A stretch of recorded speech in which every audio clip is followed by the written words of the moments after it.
प्यारे साथियों, मैं प्रदीप कुमार आपके अपने पारिवारिक एग्जाम अड्डा में आपका स्वागत करता हूं। हम आज मध्य प्रदेश सामान्य ज्ञान को पढ़ेंगे। मध्य प्रदेश सामान्य ज्ञान विभिन्न प्रतियोगी परीक्षाओं यानी मध्य प्रदेश की विभिन्न परीक्षाओं में पूछा जाता है।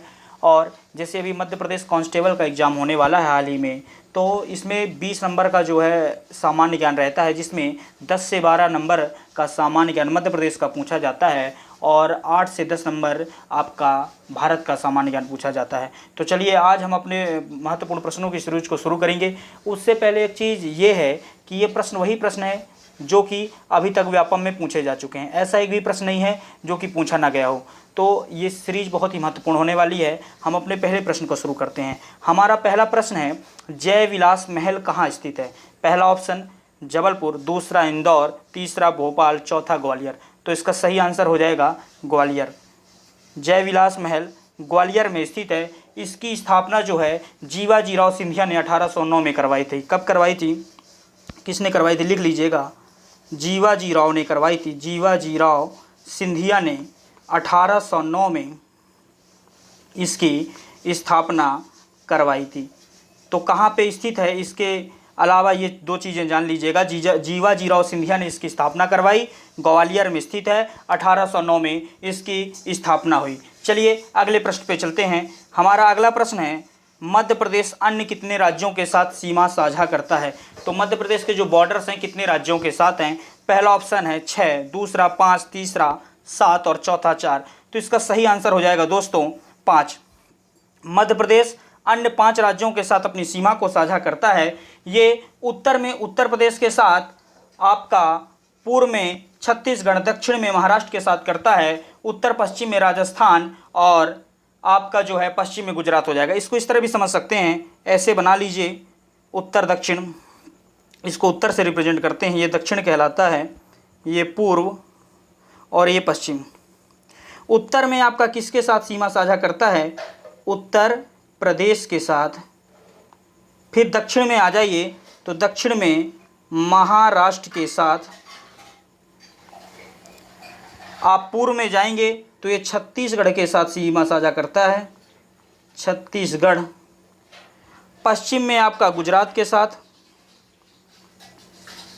और जो ये उत्तर पश्चिम का एरिया है, उत्तर पश्चिम का एरिया कहलाता है, यहाँ पे आपका राजस्थान के साथ सीमा साझा करता है।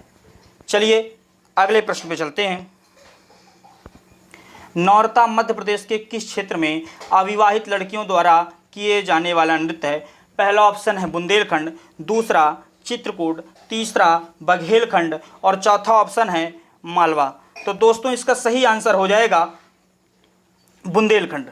जो नौरता है मध्य प्रदेश के बुंदेलखंड क्षेत्र में कुंवारी कन्याओं के द्वारा किए जाने वाला लोक नृत्य है। यह एक तरह से इसको कहीं ये लोक नृत्य नहीं है, ये कौन सा है, आपका भित्ति चित्रकला है। वैसे ये आपका भित्ति चित्रकला है जो कि नवरात्रि में कुंवारी कन्याओं द्वारा किया जाता है। किसके द्वारा? कुंवारी कन्याओं के द्वारा नवरात्रि में किया जाता है। एक चीज़ और है इसमें कि ये जो होता है मिट्टी गेरू वगैरह से जो होता है, इसमें क्या होती है, दीवार पर क्या बनाई जाती हैं, भित्तियाँ बनाई जाती हैं। चलिए अगले प्रश्न पे चलते हैं। हमारा अगला प्रश्न है, अलीराजपुर किस वर्ष स्थापित किया गया? बहुत ही महत्वपूर्ण प्रश्न है। अलीराजपुर जो है आपका ऑप्शन दिया है, पहला 2006, दूसरा 2005, तीसरा 2007 और चौथा 2008। तो इसका सही आंसर दोस्तों हो जाएगा 2008। कब? 2008 को अलीराजपुर को जो है जिले के रूप में स्थापित किया गया है। सिंगरौली भी इसी वर्ष जो है जिले के रूप में स्थापित हुई है। जो सिंगरौली है आपकी, जिसको सिंगरौली को और क्या कहते हैं? सिंगरौली को दोस्तों एक प्रश्न और है, मध्य प्रदेश की ऊर्जा राजधानी क्या कहलाती है?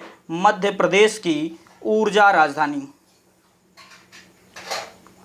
ये भी जो है 2008 में आपकी जिला बना है, सीधी से अलग होके बना हुआ है। अलीराजपुर भी 2008 में जिला बना है। और 2008 में किस तारीख को बना हुआ है अलीराजपुर? तो 17 मई 2008 को जिले के रूप में इसका निर्माण हुआ है। एक चीज़ बहुत महत्वपूर्ण चीज़ यहाँ से निकल के आती है कि यहाँ पे जो है 89% अनुसूचित जनजाति निवास करती है। कितने प्रतिशत? 89% अनुसूचित जनजाति का निवास है यहाँ पर, अनुसूचित जनजाति निवास करती है यहाँ पे, जो कि प्रदेश में सर्वाधिक है। ठीक है ना। और एक और महत्वपूर्ण पॉइंट है, ये जो होता है मध्य प्रदेश का सबसे कम साक्षरता वाला जिला है। कम साक्षरता, सबसे कम साक्षरता वाला जिला यदि आपसे प्रश्न पूछा जाए तो उसका आंसर हो जाएगा अलीराजपुर। चलिए अगले प्रश्न पे चलते हैं। नर्मदा सेवा यात्रा के तहत कितने जिलों में पेड़ लगाए गए? पहला ऑप्शन 15, दूसरा 14, तीसरा 16 और चौथा 17। तो दोस्तों इसका सही आंसर हो जाएगा 16। जो नमामि देवी नर्मदे सेवा यात्रा जो शुरू की गई थी, इसके तहत जो है 16 जिलों में क्या लगाए गए? पेड़ लगाए गए। ये यात्रा कहाँ से स्टार्ट की गई थी? आपसे ये भी प्रश्न पूछा जा सकता है। ये यात्रा स्टार्ट की गई अमरकंटक से। कहाँ से? अमरकंटक, जहाँ पे नर्मदा का उद्गम स्थल है। अमरकंटक से प्रारंभ हुई और अमरकंटक में ही क्या हो गई? समाप्त हो गई। एक तो ये हो गया, बनता है महत्वपूर्ण प्रश्न। फिर दूसरा ये बनता है कि ये जो है कितने दिनों की यात्रा थी? तो ये 148 दिनों की यात्रा थी। इसका उद्देश्य क्या था? 148 दिनों की यात्रा, यानी कि जो नर्मदा के किनारे किनारे के क्षेत्र है वहाँ पर पेड़ लगाना, जिससे जो है मिट्टी के अपरदन को रोका जा सके। चलिए अगले प्रश्न पे चलते हैं। हमारा अगला प्रश्न है, मध्य प्रदेश के निम्नलिखित क्षेत्रों में से किस क्षेत्र में दुनिया का सबसे पुराना शैवाल जीवाश्म खोजा गया है? पहला ऑप्शन बुंदेलखंड, दूसरा चित्रकूट, तीसरा सतपुड़ा पठार, चौथा मालवा। तो इसका सही आंसर हो जाएगा चित्रकूट। चित्रकूट में जो है दुनिया का सबसे पुराना शैवाल जीवाश्म खोजा गया है। और इसको किस नाम से जानते हैं? इसको रेड एल्गी के नाम से जानते हैं। रेड एल्गी के नाम से जाना जाता है। ये दुनिया का सबसे पुराना है। और चित्रकूट है कहाँ? एक और प्रश्न आपसे पूछ सकता है, चूंकि चित्रकूट आता है मध्य प्रदेश में आता है। ये मंदाकिनी नदी के किनारे स्थित है। किस नदी के किनारे स्थित है? मंदाकिनी नदी के किनारे चित्रकूट स्थित है। तो इससे ये महत्वपूर्ण प्रश्न निकल के आता है। चलिए अगले प्रश्न पे चलते हैं। हमारा अगला प्रश्न है, लाला हरदौल की कहानी मध्य प्रदेश के किस स्थान में प्रसिद्ध है? पहला ऑप्शन है खजुराहो, दूसरा ओरछा, तीसरा उज्जैन, चौथा महेश्वर। तो इसका सही आंसर हो जाएगा ओरछा। लाला हरदौल की कहानी ओरछा में है। ये जो ओरछा है दोस्तों, पहले आपके जो है टीकमगढ़ जिले में लगता था। अभी किस जिले में आता है? ये वर्तमान में निवाड़ी जिले में आता है। ये निवाड़ी जिले में आता है, जो कि लास्ट में जिला बनाया था, तो निवाड़ी जिले में आता है। और लाला हरदौल हैं कौन? तो ओरछा के जो राजा थे वीर सिंह जी, उनके सबसे छोटे बेटे थे। वीर सिंह के छोटे बेटे थे। अब ये इतना फेमस क्यों है? ये अपने ब्रह्मचर्य के कारण जो है, ब्रह्मचारी थे और बहादुर भी बहुत ज़्यादा थे, इस कारण से लाला हरदौल फेमस हैं। चलिए अगले प्रश्न पे चलते हैं। अगला प्रश्न है, निम्न में से कौन सा राजवंश इंदौर पर शासन करता था?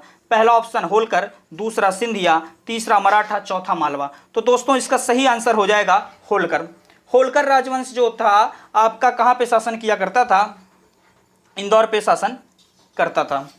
ठीक है ना। चलिए अगले प्रश्न पे चलते हैं। सिंधिया कहाँ पे? सिंधिया आपका ग्वालियर में है।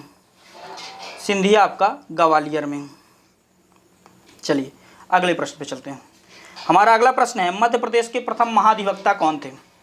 पहला ऑप्शन कुंजीलाल दुबे, दूसरा एम अधिकारी, तीसरा पंडित रविशंकर शुक्ल, चौथा पीवी दीक्षित। तो इसका सही आंसर हो जाएगा एम अधिकारी। एम अधिकारी जो थे मध्य प्रदेश के प्रथम महाधिवक्ता थे। और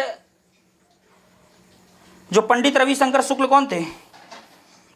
ये आपके मुख्यमंत्री थे, प्रथम मुख्यमंत्री थे। चलिए अगले प्रश्न पे चलते हैं। हमारा अगला प्रश्न है, आज का अंतिम प्रश्न भी है, मध्य प्रदेश की पहली महिला मुख्य सचिव कौन थी? पहला है उर्मिला सिंह, दूसरा निर्मला बुच, तीसरा शीतला सहाय और चौथा सरोजनी सक्सेना। तो दोस्तों इसका सही आंसर हो जाएगा निर्मला बुच। निर्मला बुच जो हैं आपकी मध्य प्रदेश की पहली महिला मुख्य सचिव हैं। और ये मध्य प्रदेश की 18वीं मुख्य सचिव भी हैं। 18वीं मुख्य सचिव प्लस मध्य प्रदेश की प्रथम महिला सचिव हैं। ठीक है ना। और एक चीज़ और जान जाते हैं, जो सरोजनी सक्सेना है ये कौन है? मध्य प्रदेश की प्रथम महिला न्यायाधीश, मध्य प्रदेश की प्रथम महिला न्यायाधीश कौन है आपकी प्रथम महिला न्यायाधीश? सरोजनी सक्सेना। चलिए आज की क्लास यहीं तक। क्लास अच्छी लगी हो तो वीडियो को शेयर करिए, क्लास ज़्यादा से ज़्यादा लोगों तक पहुंचाइए। पढ़ते रहिए।